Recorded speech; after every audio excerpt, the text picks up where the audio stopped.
ninotenda Baba, Baba, Baba, Baba, Baba, ninotenda nekuti muno ndichengeta. Ninotenda Baba, Baba, Baba, Baba, Baba, ninotenda nekuti muno ndichengeta. Ninotenda Baba, Baba, Baba, Baba, Baba, ninotenda nekuti muno ndichengeta. Ninotenda Baba, Baba, Baba, Baba, ninotenda nekuti muno ndichengeta. Shalom shalom, tuko hapa tunaendelea na Outreach Gospel Mission. Ni siku ya kwanza kijiji cha pili katika kijiji hiki cha Tuombe Mungu. Sasa hivi kinachoendelea ni mambo ya ushuhudiaji, lakini baada ya hapo tutakuwa na mkutano kuanzia saa 9 mchana. Mambo yatakuwa ni mazuri sana. Yaani mimi na wewe ni wanadamu. Kwa hiyo unakuta changamoto naweza na mimi nikapitiwa, au unakuta wachungaji wana vitu vingi huko alipo, si ndio? Naweza ukakuta vile vitu mambo mengi alionayo yakaja akakupelekea ukafanya nini? Wenda akakujibu ndivyo ilivyo, yaani ambavyo ilikuwa haistahili, si ndio? Ila wewe ukakimbia kupaniki. Ila mimi nataka nikwambie kitu kimoja. Mtu kama ashapanga kuokoka na ashaamua kutoka moyoni mwake kuokoka, si ndio? Wewe kitu cha msingi na cha muhimu, kama pale ulikuwa unahitaji hela, unamnyenyekea Mwenyezi Mungu, unamwambia Mwenyezi Mungu, hii kanisa yako ndo hii, ila naomba wainue watu wanisaidie, si ndio babangu? Sio kwamba eti unakimbia uokovu unaenda kulaumu kwamba mchungaji akuchangia hela. Mchungaji mwenyewe naye ana hela, au unaweza ukakuta au waumini wenyewe hela hazipo kwa muda huo. Ila baba, ila sasa na wewe na mimi ngoja nikwambie, ukitaka kuokoka usifate mtu ana roho nzuri, mtu ana roho mbaya. Unasimama wewe kama wewe. Yaani kinachokufanya wewe ukae katika uokovu, si ndio? Ni nia yako na moyo wako kwa ajili ya kumpokea Mungu. Mungu akikaa ndani ya moyo wako, uwezi ukamlaumu mtu fulani na uwezi ukanungunika sehemu yoyote, si ndio babangu? Hapo tayari nimetenda dhambi kumlalamikia. Yaani hujatenda dhambi baba, yaani tunarekebishana, si ndio? Tunarekebishana.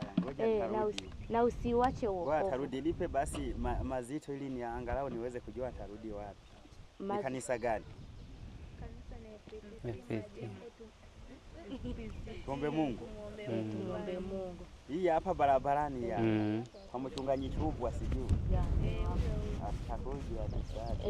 Karibu. Na Biblia ninayo ndani. Karibu sana. Nimefurahi sana. Haina shida. Karibu, usiache wokovu. Kuanzia lini? Leo usiku. Leo kuna mkutano sasa. Tutakuja tuombewe, turudie Mungu wetu. Maana Mungu ndio kila kitu, hawezi kumupinga. Ya ndio hivyo. Kama tulikuwa tunavuta bangi, kama tulikuwa tunakunywa pombe tuache. Ya ndio hivyo.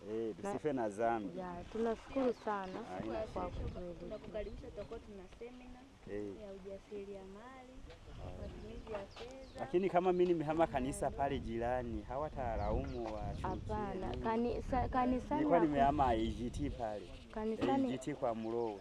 Kanisani hakuna uchukiaji. Ni kanisa moja.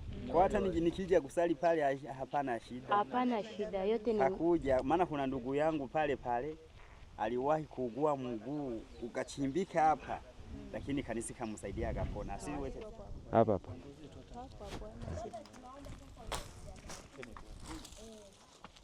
Mimi nishike. Utanifuatisha haya maneno ambayo nitakuwa nasema, sawa? Nataka tujende chini. Si mnaweza kupiga magoti au hata hivyo. Wapige magoti, ndio? Haya. Utasema Bwana Yesu. Tufumbe macho.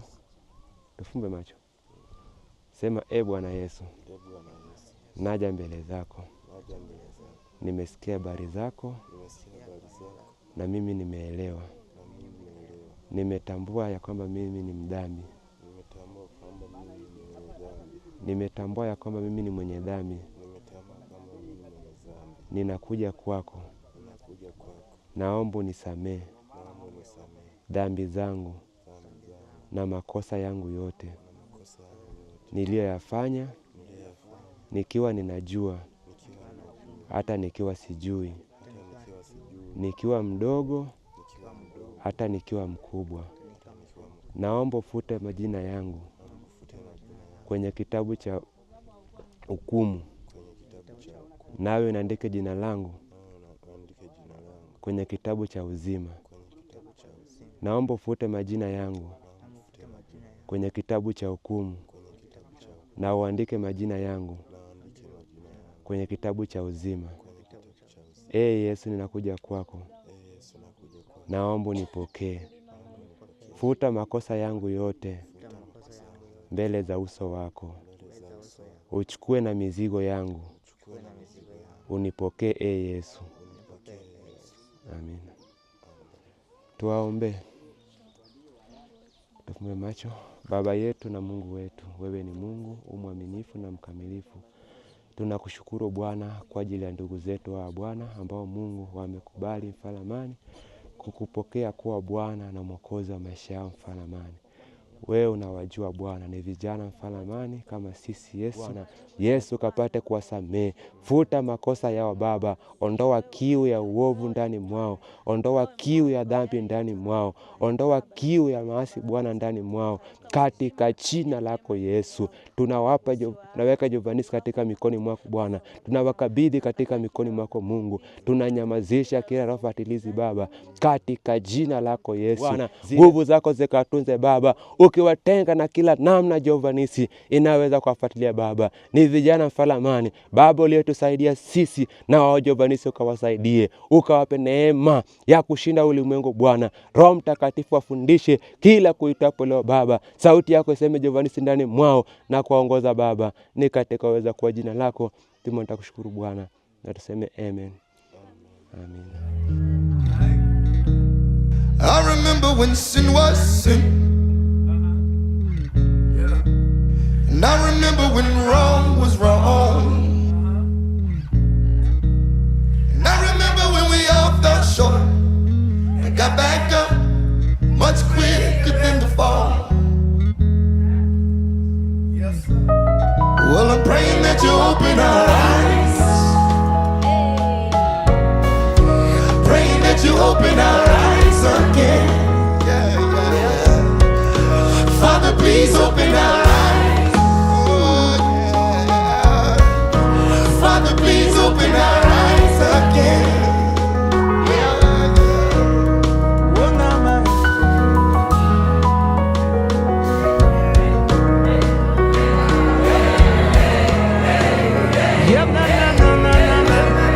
I remember when the left was left.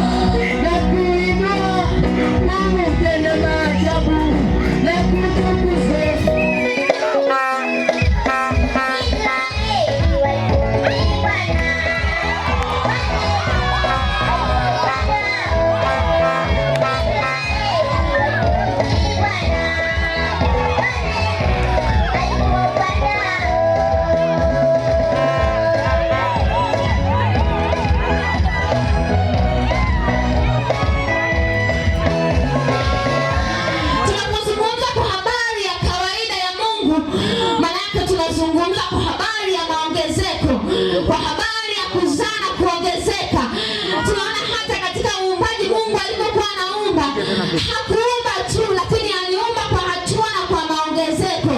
Hakuumba tu kiholela, maana Mungu ni zaidi hata ya fundi. Anafanya vitu kwa utaratibu, anafanya vitu kwa mpangilio. Kwa hiyo alipoanza kitu kimoja akafuatana kitu kingine, alikuwa anafanya maongezeko kama ilivyo asili yake. Bwana Yesu asifiwe. Tuliomtumikia Mungu au tunaomwamini Mungu, ameachilia baraka, maana yake maongezeko. Ametuzidisha na kutuzidisha zaidi, kwa sababu tunampenda huyo Mungu, kwa sababu tunamtumikia huyo Mungu, na kwa sababu pia tunamwamini huyo Mungu. Bwana Yesu asifiwe. Bwana Yesu asifiwe. Msomaji wangu nisomee kile kitabu cha Waefeso 2 na mstari wa kwanza. Waefeso sura ya 2 mstari wa 1, maandiko yanasema, nanyi mlikuwa wafu kwa sababu ya makosa na dhambi zenu. Nanyi mlikuwa wafu kwa sababu ya makosa na dhambi zetu. Maana sisi tulikufa kwa sababu tulipomkosea Mungu, Mungu alichukizwa na sisi. Hata mimi mwanzo nilikuwa mfu kwa sababu ya makosa yangu. Hata hao unaowaona leo walikuwa wafu kwa sababu ya makosa yao. Haleluya. Mstari wa 2, ambazo mliziendea zamani kwa kuifuata kawaida ya ulimwengu huu. Ambazo mliziendea zamani kwa kufuata kawaida ya ulimwengu huu. Nimekwambia kwamba mwanadamu anaweza akaharibu au Mungu akaruhusu afanye kila anachokiona kwa mawazo yake kwa kufuata kawaida ya ulimwengu huu. Na maandiko sehemu nyingine Biblia inaniambia ya kwamba usifuatishe namna ya dunia hii. Tafsiri yake ndogo ni kwamba kawaida ya dunia hii haimpelekei mwanadamu kwenye matokeo mazuri, lakini inampelekea katika uangamivu wake mwenyewe.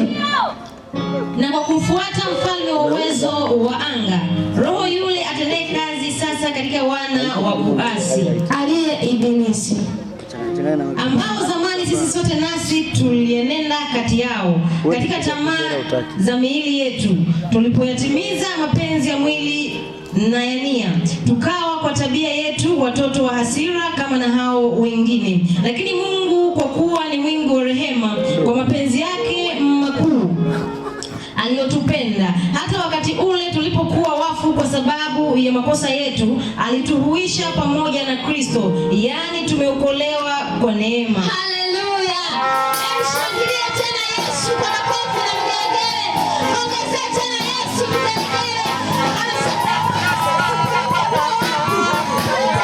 Tulimkosea Mungu, lakini Yesu aliposhuka ulimwenguni akasema kwamba nyie mmeokolewa kwa neema. Mwambie mwenzako sio matendo, umeokolewa kwa neema. Mwambie tena na mwingine, matendo yako yatakuokoa, lakini Yesu atakuokoa kwa neema. Mwambie wawili watatu ya kwamba hautaokolewa kwa neema, hautaokolewa kwa matendo yako, lakini utaokolewa kwa neema ya Yesu Kristo. Moto ni kwako, lakini siku ya leo neema imekuja ya Yesu Kristo, imefunuliwa kwa wanadamu wote. Imekuja kwa ajili yako mtoto wa Mungu, imekuja kwa ajili yako dada unayetembea, imekuja kwa ajili yako kijana unayesimama hapo, imekuja kwa ajili yako baba, imekuja kwa ajili yako mama. Sikiliza Yesu Kristo. Unaweza kuendelea kila kitu ambacho Mungu anasema ndani yako. Unaweza kuendelea kusogea mahali hapa. Unaweza kuendelea kusogea mahali hapa.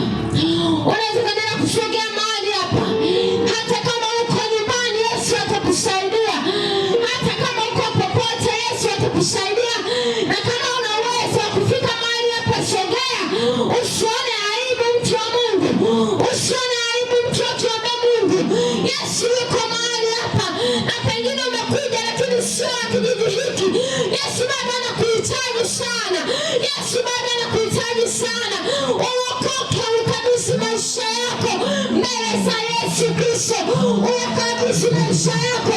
Asili yake ni ukiri dhambi zako. Umwamini Yesu Kristo. Yuko hapa Yesu Kristo. Maneno machache sana, maneno machache sana utayasema ili umwamini Yesu Kristo, ili kumpokea Yesu Kristo. Maneno machache sana, ndio itakuwa tumaini lako. Yesu atakusaidia. Yesu atakusaidia.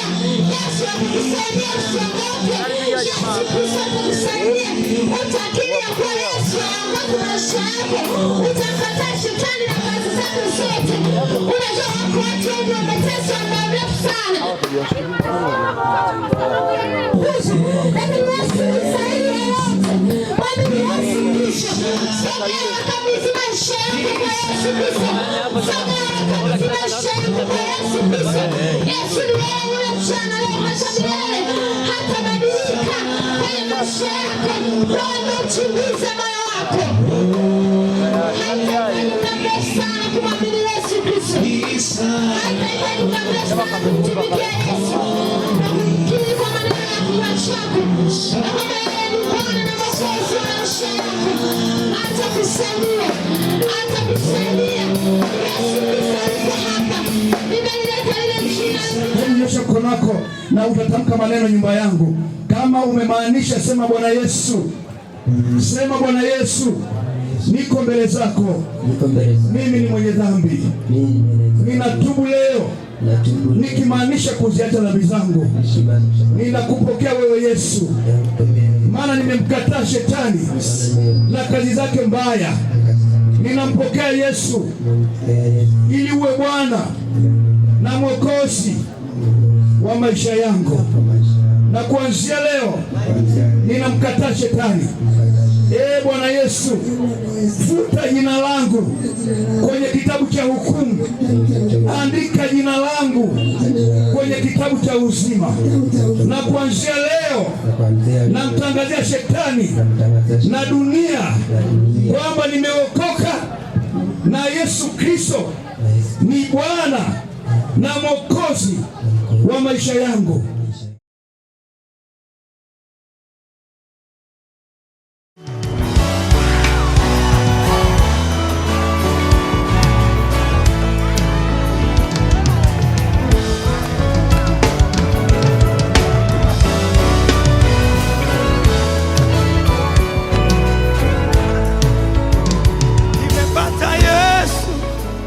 Nimepata vyote, nimepata Yesu, nimepata vyote.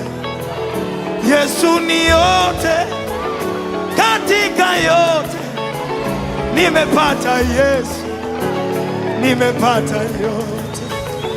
Nimepata Yesu, nimepata vyote. Nimepata Yesu, nimepata vyote.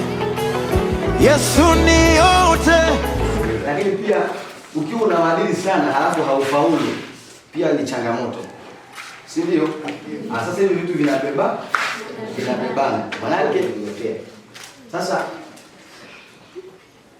bila shaka hapa kila mtu ana malengo yake, si ndio? Yes. Na kusoma na kujisomea, watu wanasema na kujisomea.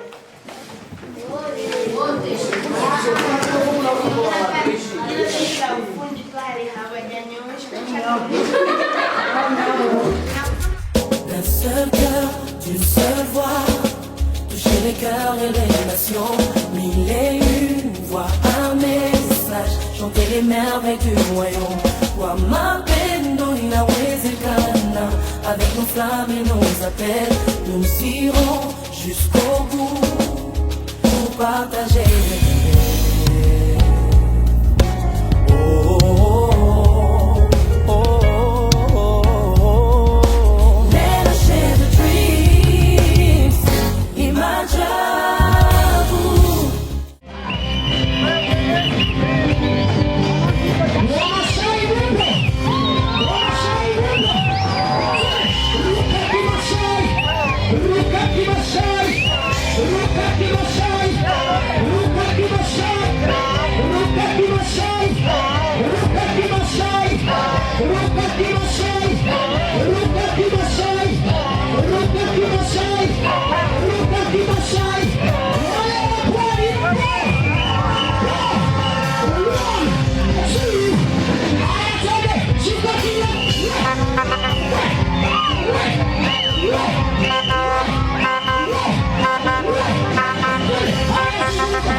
Ase, ukimwonja Yesu, Yesu ni mtamu sana. Yesu hakifu kama ugali wa muhogo, ubunyange. Hakifu kama ubunyange. Yesu hakifu kama mgobuka. Yeye ni mtamu siku hadi siku. Yesu hakifu kama mafuta ya mawese yanapokea kwenye koo. Yeye ni mtamu siku hadi siku. Yesu ni mtamu jamani. Ni mtamu mnao. Wachani muone kwa kuwa Bwana ni mwema. Wachani muone kwa kuwa mataifa yanamsikia. Wachani muone kwa kuwa anatangaza na kujua. Wachani muone kwa kuwa Yesu aliyekufa msalabani akafufuka anatenda miujiza. Siku ya leo ulipofika hapa, kama umekuja na gonjwa yoyote, leo nakuhakikishia utapona. Iyo umetawikiwa, iyo umepata kwa njia yoyote, Yesu anaponya. Lakini pia sikia, kiu ya pombe, kiu ya bangi, leo inapona kwa jina la Yesu. Sikia, sikia, jana ulikochanjwa na dawa ulizowekewa na waganga wa kienyeji, leo zinafutika na kukuachia kwa jina la Yesu. Tumemleta mwanaume mmoja tu, mwanaume wa kabila la Yuda, simba wa kabila la Yuda, aweza kuponya jana, leo na hata milele. Tumemleta mwanaume mmoja tu, aweza kuponya jana, leo na hata milele. Sikia, kama kuna mchawi yoyote, kama mkuu wa anga yote wanitumia kipepeo, sikia, ninakutumia malaika wakakuparalyze popote ulipo. Sikia, nimesimama mwanamke mmoja ambaye ninalitangaza jina la Yesu, jina ambalo linafanya mambo, jina ambalo linatengeneza, jina ambalo linauisha. Sikia, sijaja kwa masiara, nimekuja kukuambia Yesu anaokoa. Nimekuja kukuambia hivi, Yesu anaokoa.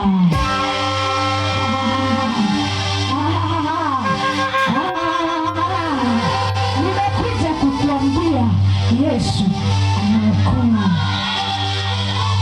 Mwenye upendo anakuita utoke kwenye kinabu cha pombe, utoke kwenye uzinzi, utoke kwenye uongo, utoke kwenye kusengenya, utoke uko utoke.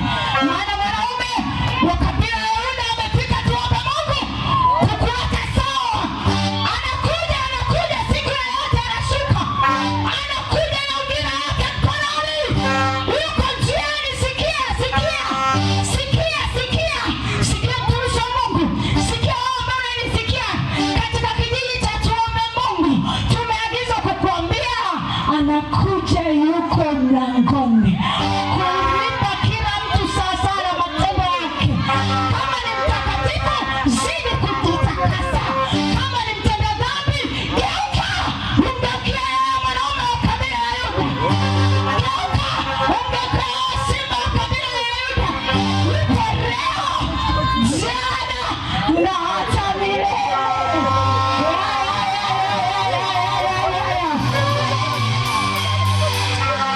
Ukichagua jina la Yesu umechagua uzima wa milele. Ninafurahia sana kwa sababu Yesu niliyembeba ni Yesu wa kawaida, sio wa kawaida, sio wa kawaida. Hawezi kulingana na mkuu wa kijiji wa Tuombe Mungu, hawezi kulingana na mganga wa Tuombe Mungu, hawezi kulingana hawezi ni kabila la Yuda, ni Mungu mwenye nguvu.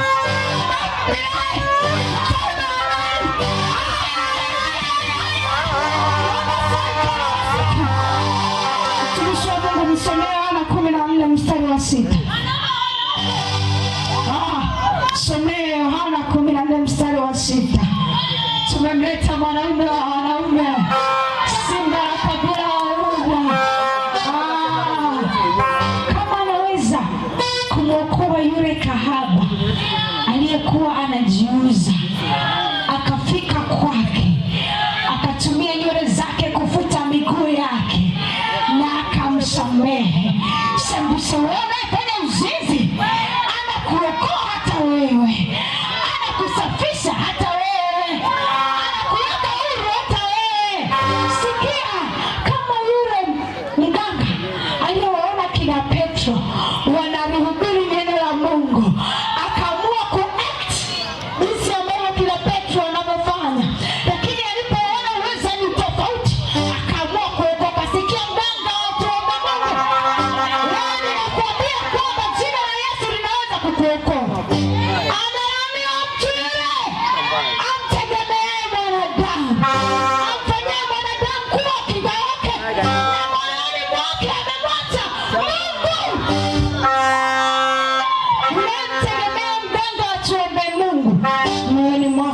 kumwacha Mungu. Sikia nikuambie, katika jioni ya pekee, jioni tulivu, mwanaume tuliyemleta ni mwanaume mkuu mno. Atakusamehe, atakusamehe, atakusafisha, atakutengeneza, atakufanya mpya siku hadi siku.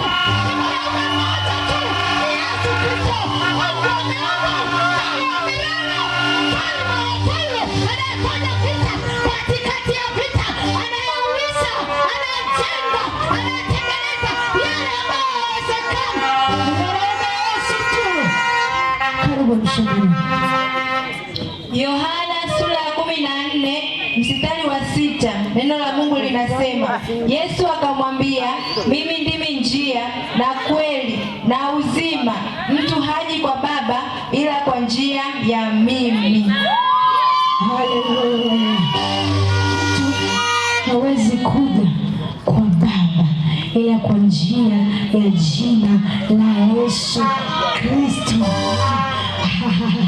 Mtu haji kwa Baba ila kwa njia ya jina la Yesu Kristo.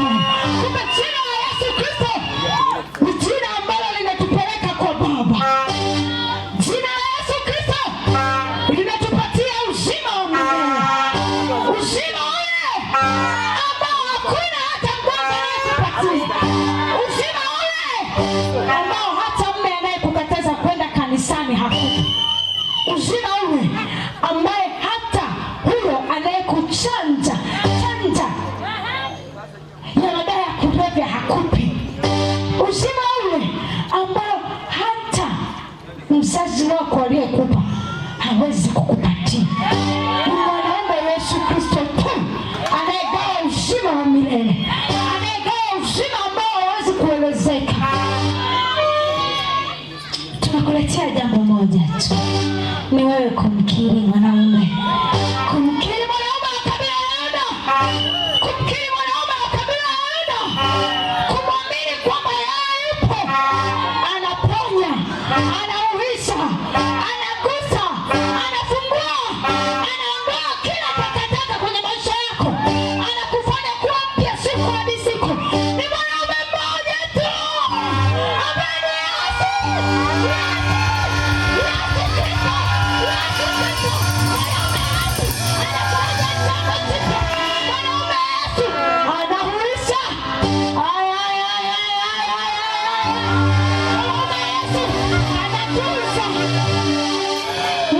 Yesu ni mwanaume wa jane. Mwanaume Yesu niliyemleta siku ya leo ni mwanaume wa yatima. Mwanaume niliyemleta siku ya leo ni mwanaume wanaume wote duniani. Mwanaume niliyemleta siku ya leo ni mwanaume wa wanawake wote duniani. Ni mwanaume mmoja tu, Yesu Kristo. Mkabidhi leo, fungua moyo wako, akutumie, akuhudumie, akufundishe, akuelekeze. Ni sauti tu moja inayokuita, sauti iliayo tuombe Mungu inakuita, sauti hii ambayo inalia tuombe Mungu inakuita. Popote ulipo, uwe nyumbani, uwe kirabuni, uwe unaagua muda huu, sikia sauti ya mwanamke mmoja Josephine Diamond inakuita. Popote ulipo kwamba inamleta mwanaume Yesu Kristo. Popote unapofanya chochote kile, uwe unaamua kuanzia dakika hii kitafanya kitu chochote unachokifanya. Sikia mkuu wa anga wa Tabora, ninasikia kuna wachawi. Mimi ni mchawi zaidi ya wachawi. Kwa jina la mwanaume mmoja Yesu Kristo tu, ninabeba mchawi wa wachawi. Sikia, ninabeba mchawi wa wachawi. Mwanaume mmoja tu, Yesu Kristo tu. Sikia nikwambie, nimebeba mganga wa waganga, Yesu Kristo tu.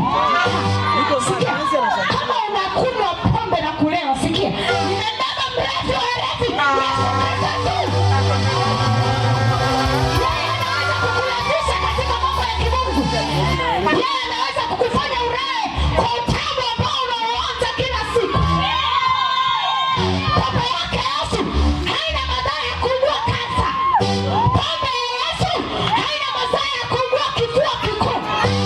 Pombe ya Yesu haina madhara ya kukutesa na kukufinyanga. Pombe ya Yesu ni tiba tosha kwenye maisha yako. Pombe ya Yesu ni tiba tosha kwenye uchumi wako. Sikia nikwambie, mwanaume mmoja tu, mwanaume mmoja tu, Yesu Kristo.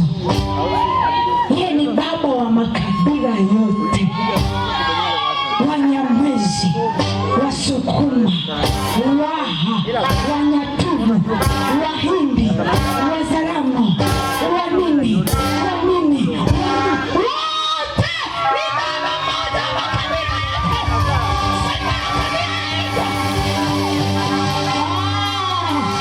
Anatenda siku hadi siku, anafanya tofauti na akili zetu, anafanya tofauti na vile ambavyo sisi tunatarajia kufanya. Ni Mungu ambaye anafanya.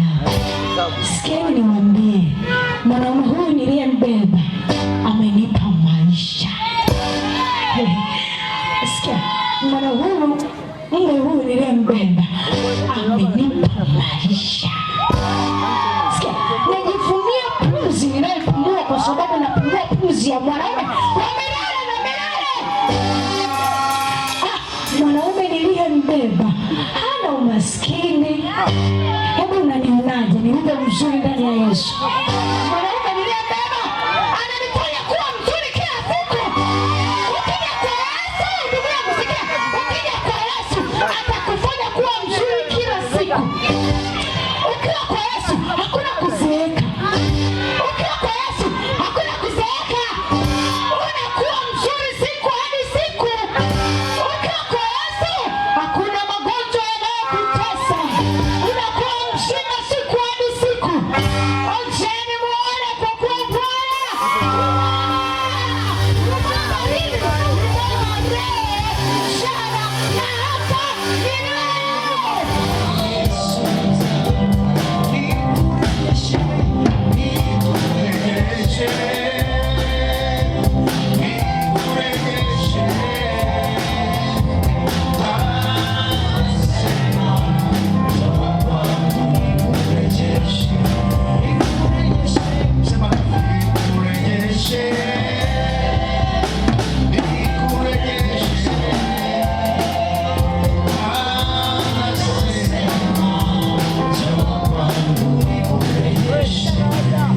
Basi wale ambao mmepokea Yesu siku ya leo, nyosha mkono wako pale mahali uliponyosha mkono wako, nyosha mkono wako.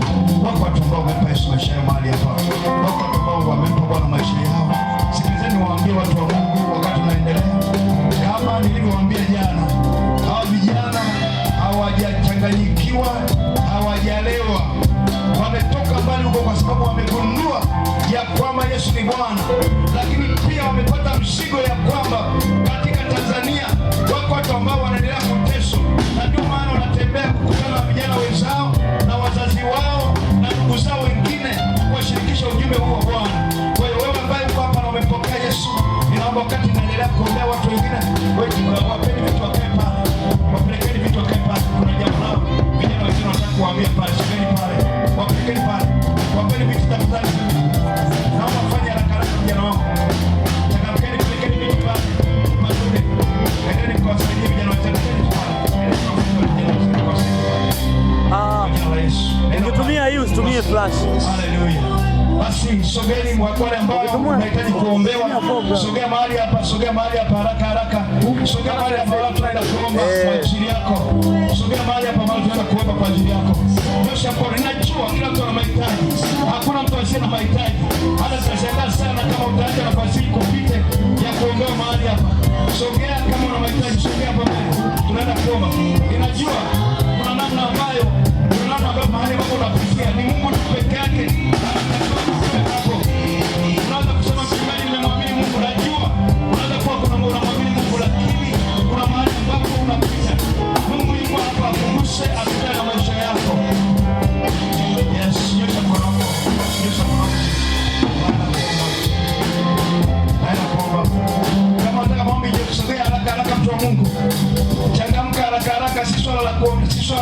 kubembelezwa.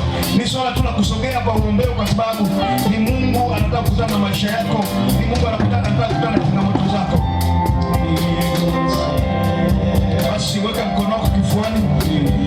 Weka, Mungu anajua shida yako. Nyosha mkono mmoja juu, mwingine weka kifuani. Mwingine weka kifuani. Ninajua watu wana mahitaji. Ninajua tuna mahitaji. Na Mungu anataka kukutana nawe jioni ya leo. Neno la Mungu likishahubiriwa, Biblia inasema linaambatana na ishara na miujiza. Neno la Mungu lilipohubiriwa, watu waliponywa, watu waliokolewa, watu walifunguliwa vifungo vyao. Na leo Mungu yuko hapa afungue vifungo vyako, akate nira na kamba zako. Nyosha mkono wako.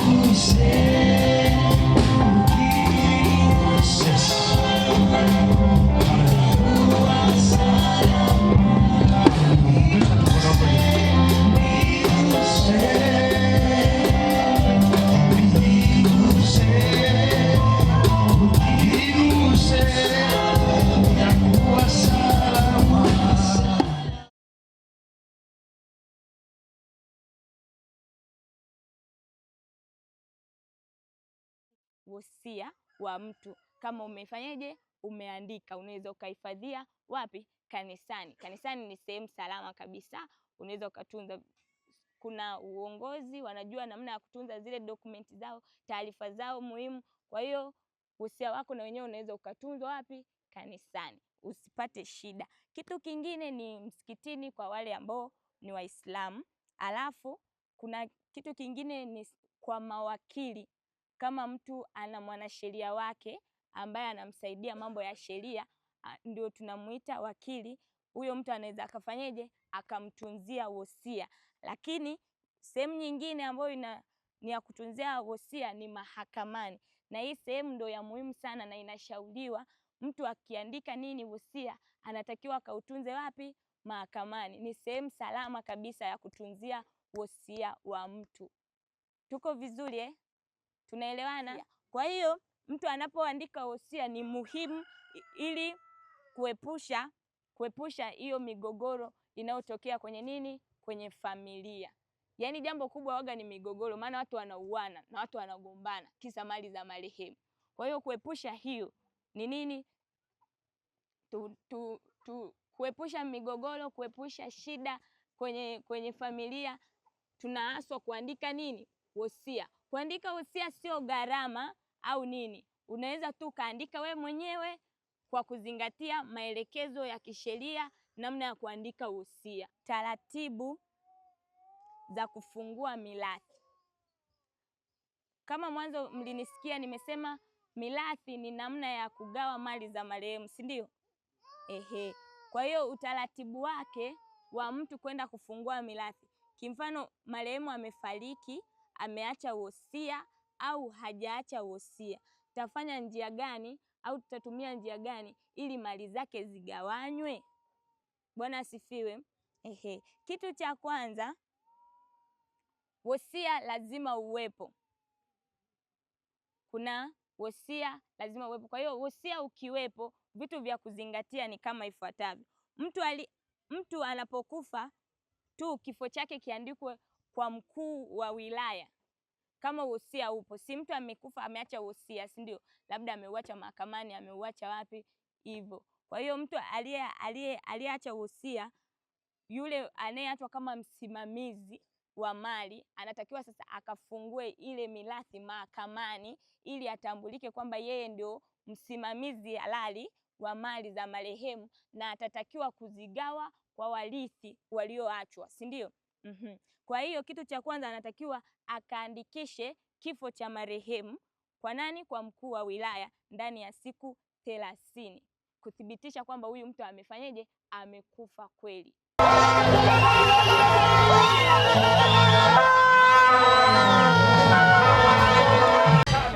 Amen.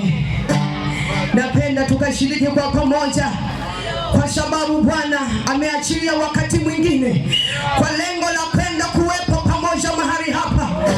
Ni kibali pekee ambacho Yesu Kristo amekiachilia.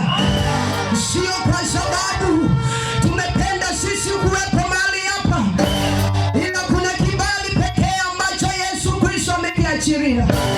Sio kusudi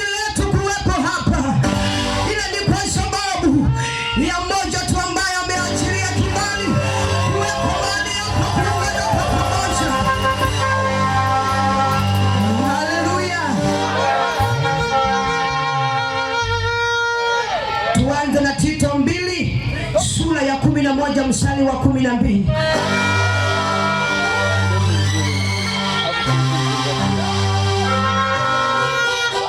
Nitasoma kwa jina la Yesu kitabu cha Tito sura ya 2 mstari wa 11 hadi wa 12. Neno la Bwana linasema, maana neema ya Mungu iwaokoayo wanadamu wote imefunuliwa. Mstari wa 12, nayo yatufundisha kukataa ubaya na tamaa za kidunia, tupate kuishi kwa kiasi na haki na utauwa katika ulimwengu huu wa sasa. Amen. Soma Tito 3:3. Tia iko wapi? Tusomee Tito 3:3. Neno la Bwana linasema, amen, maana hapo zamani sisi nasi tulikuwa hatuna akili. Tulikuwa waasi, tulikuwa wafu, tulikuwa waasi, tumedanganywa, huku tukitumikia tamaa na anasa za namna nyingi, tukitumia tamaa na anasa za aina nyingi, tukiishi katika uovu na husuda, tukichukiza na kuchukiana. Mstari wa 4 endelea. Lakini wema wake Mwokozi wetu Mungu, na upendo wake kwa wanadamu, ulipofunuliwa alituokoa. Pigia Yesu makofi na vigelegele.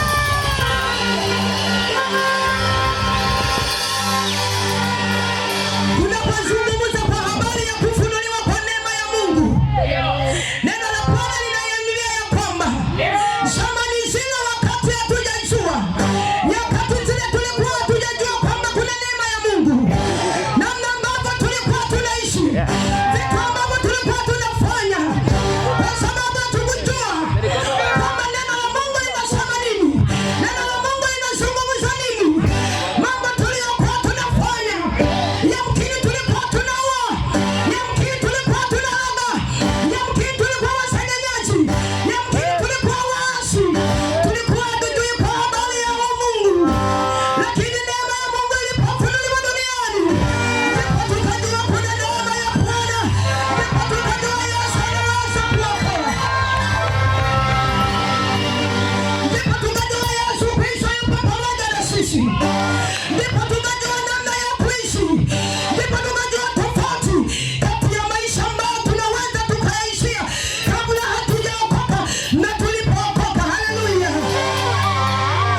Zamani zile, wakati hatujajua, acha nikueleze siri moja. Wakati hatujajua kwamba Yesu Kristo ni nani, wakati hatujaelewa kwamba Yesu ni nani hapa duniani, vile tulivyokuwa tunafanya, vitu tulivyokuwa tunavitenda, tulikuwa tuelewi kwamba namna gani tuenende ili kumfuata huyu mkombozi wa ulimwengu. Lakini neema ilipokuja kufunuliwa mara moja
sasa wote tukae, tumefika Kanaani kwa Bwana, tukae wote chini, kaa chini. Wote tumefika Kanaani, kaa chini wote. Tumefika Kanaani. Sasa sema sasa kwa Yesu kumekucha. Sasa kwa Yesu kumekucha.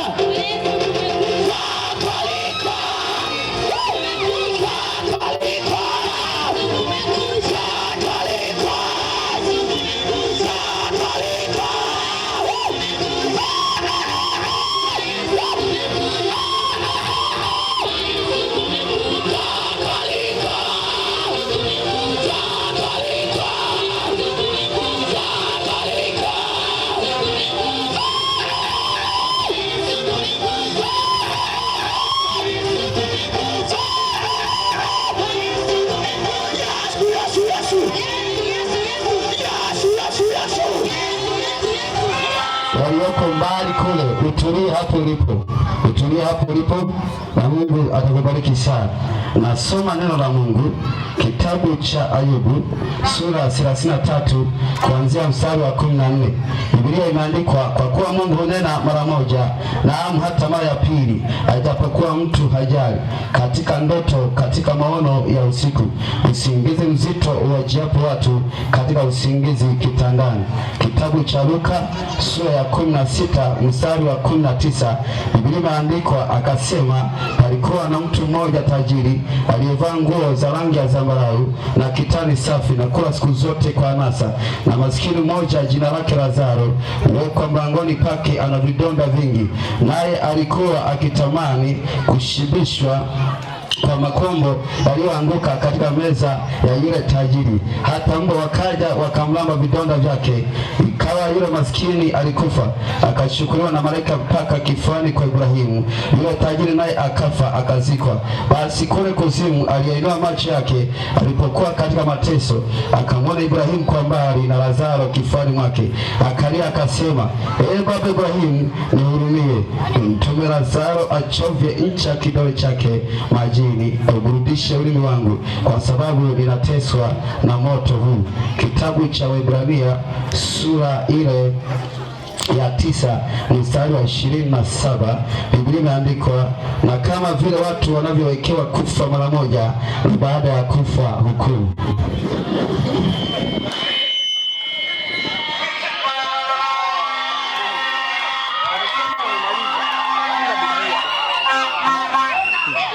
Amina. Naomba nimshukuru Mungu Baba kwa jina la Yesu Kristo aliye hai, uliyenituma kuwepo hapa kama jasusi la mbinguni. Mimi na wewe tu mmoja. Ninachokisema jioni ya leo utakuwa umekisema wewe. Kwa jina la Yesu Kristo aliye hai. Kiwanja hiki kinafunikwa na uwepo wako na nguvu zako za kawaida. Majini na mapepo na masambwa, wasoma nyota na wasiri hawatapita katika anga hili. Kwa jina la Yesu Kristo aliye hai. Kama kuna yeyote aliyetupiwa majini hataondoka, na mkamata kwa mikono ya chuma. Kwa damu ya Yesu Kristo aliye hai. Asante kwa neema yako, kwa kuwa wewe ni Mungu wa kuokoa, na njia za kutoka mautini zina wewe. In the mighty name of Jesus Christ, all of you say amen. Naomba unisikilize mtu wa mahali hapa. Najua tumekuwako toka siku zilizopita. Ikiwa leo ni siku yetu ya 4. Tumesema na wewe habari za Yesu Kristo. Ashukuriwe Mungu aliyotangulia mbele yangu. Wengine wamesema habari za upendo wa Bwana. Wengine wamesema habari za uzuri wa Yesu. Wengine wamesema habari za uweza wa Yesu Kristo. Wengine wamesema kwa habari ya jinsi Yesu anavyoponya. Wamesema habari mbalimbali kuhusu huyu Yesu Kristo, mwana wa Mungu aliye hai. Kwa hiyo ubarikiwe sana ambao umekuwa kutufuatilia toka mwanzo. Naomba unisikilize jioni leo. Naposema habari za Yesu Kristo, habari za Yesu Kristo ni Yesu Kristo mwenyewe. Kwa hiyo jioni leo ninaposema habari hizi, ujue nasema habari za Yesu Kristo mwenyewe. Naomba unisikilize kwa makini jioni ya leo, na Mungu atakubariki sana. Na wakati naendelea kuhubiri, kama kuna kipofu, kama kuna kiwete huko nyumbani, mkimbilie haraka maana kuna muujiza wake hapa. Usipomleta shauri yako, utabaki unambeba au unamkimbiza kwenye wheelchair. Lakini kama unataka apone, mleta hapa jioni ya leo. Yesu atamshughulikia, maana alikuja kwa hizo kazi. Naomba unisikilize jioni ya leo. Kwa hizo ndizo habari. Umesikia labda habari ya Simba na Yanga wamecheza mpira. Baada ya kusikia vile, aweza kulifurahia kwa kuwa timu yako imeshinda, au ukachanganyikiwa maana timu yako imeshindwa. Hizo nazo ni habari, lakini hizo habari hazina maana wala zitakusaidia. Lakini ashukuru Mungu jioni leo, ninazo salamu kutoka mbinguni, salamu kutoka mbinguni, ninazo salamu kutoka mbinguni. Na hizi salamu kizipokea, sitakuacha ukiwa umepona, sitakuacha ukiwa umebadilika, sitakuacha ukiwa umefunguliwa. Upokee salamu kutoka mbinguni jioni leo, upokee salamu kutoka mbinguni, upokee salamu kutoka mbinguni. Biblia inaniambia namna hii, mwanamke mmoja anaitwa Mariamu alikuwa ni mtu mzuri, alikuwa ni mtu anamcha Mungu. Biblia inasema namna hii, usiku ule alikuwa amelala, akashangaa Gabrieli amesogea pale, akamwambia salamu, umejaa neema, Bwana yu pamoja nawe. Na mimi nataka nikusalimie jioni leo ya kwamba salamu, umejaa neema mtu wa mahali hapa. Na ndio maana unasikia habari za Yesu. Wako wengi ambao wameshinda kusikia habari hizi, lakini wewe unazisikia jioni leo. Hakika umejaa neema, na unatakiwa uitumie neema hii vizuri kabla haijafungwa. Uitumie vizuri neema hii kabla haijafungwa. Mchungaji, amani wabarikiwe sana. Barikiwe sana. Wazee wangu kuna viti pale. Msogee mkae pale. Mungu mchungaji, Mungu akubariki sana. Barikiwe sana. Barikiwe sana. Barikiwe sana. Kuna baba yangu hapa mnamwacha. Kuna baba yangu mnamwacha hapa. Sogea. Katika jina la Yesu Kristo. Wale wapenda sogea hapa. Unasumbuliwa na majini, una matatizo yote. Sogea hapa tu mbele yako. Kwa jina la Yesu Kristo na Roho Mtakatifu. Roho ya mateso kwa mama. Unakiza moto.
Tunataka kuteketeza. Tunajua tena majasusi wa mbinguni walikuwa kazini, kwa hiyo kuna mavitu yalikamatwa. Leo tunataka tuyateketeze kama kawaida yetu mwisho wa mkutano.